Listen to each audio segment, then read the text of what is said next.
Long ago, in the land of Ugie, Olomo was a very wealthy man. He would lend money to very poor people because he knows they cannot pay back. On due dates of payment, he would take away their sons and daughters for slavery since they are unable to pay. This was how Use, a young man, Idu, a beautiful maiden, Ojo and others were taken away from their parents. Use was always helping Idu with her portion of work. So they became very close friends to the extent that they fell in love and wanted to marry.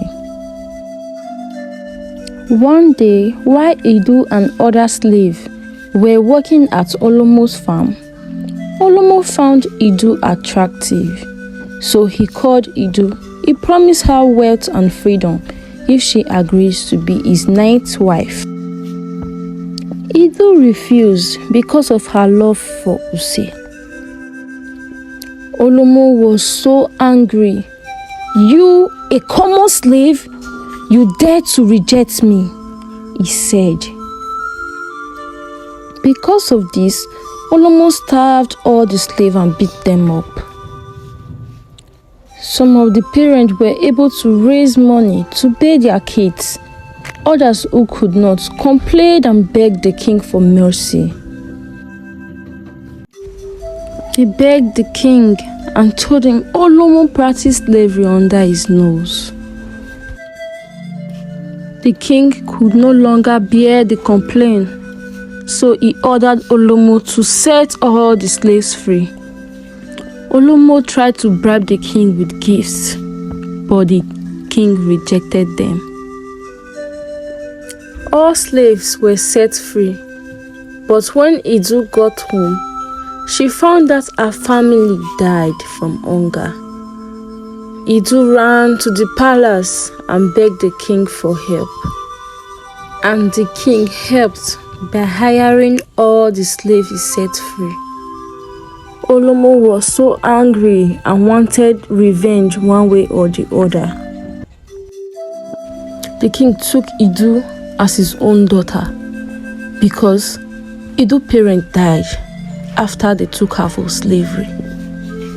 He was very friendly to Idu and made sure Idu was okay. But the queen was so jealous and wanted Idu out of the palace. One day, Idu found out she was pregnant for Use. But everyone thought she was pregnant for the king. Meanwhile, they had nothing together. They were just like father and daughter. Idu's pregnancy was almost 9 months, and Use was very happy. But the queen, who suspected the king was the owner of the pregnancy, was visited by Olomo. And he told the queen how to get rid of Idu. Olomo brought a lot of gifts for the queen in return for her to get rid of Idu. But all the plans failed and Idu cried, not knowing the worst will happen. The village festival was fast approaching, and the queen and Olomo made a dangerous plan to get rid of Idu. On the day of the festival, the queen ordered Idu, who was heavily pregnant, to serve food to the king and elders of the village, and she did as she was instructed. The queen stopped the king and elders from eating their food and accused Idu of poisoning the food.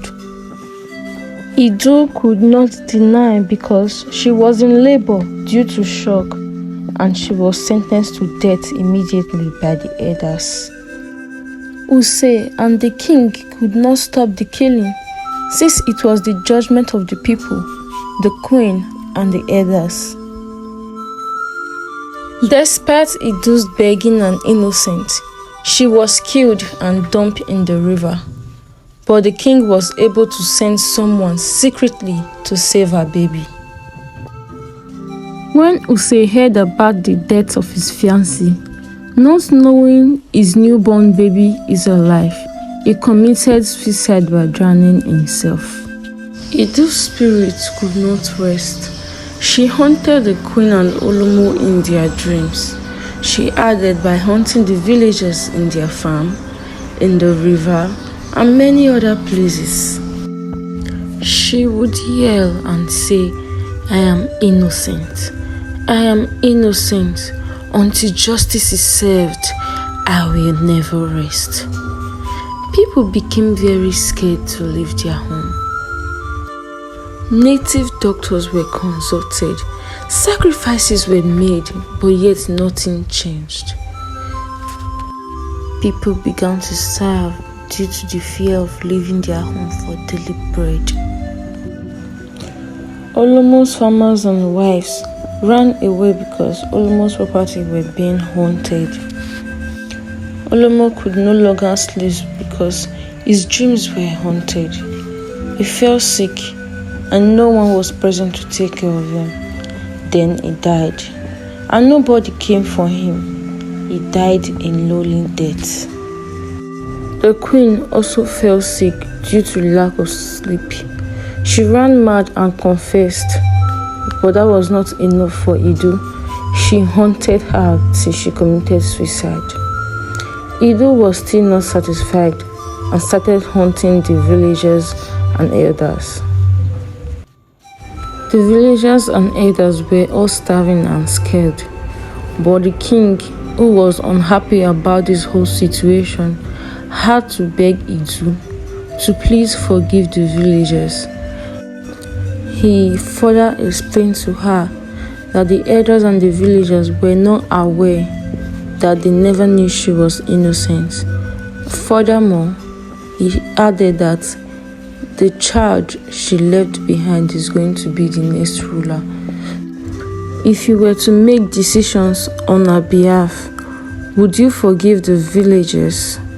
Please write in the comment section, and don't forget to subscribe to my YouTube channel.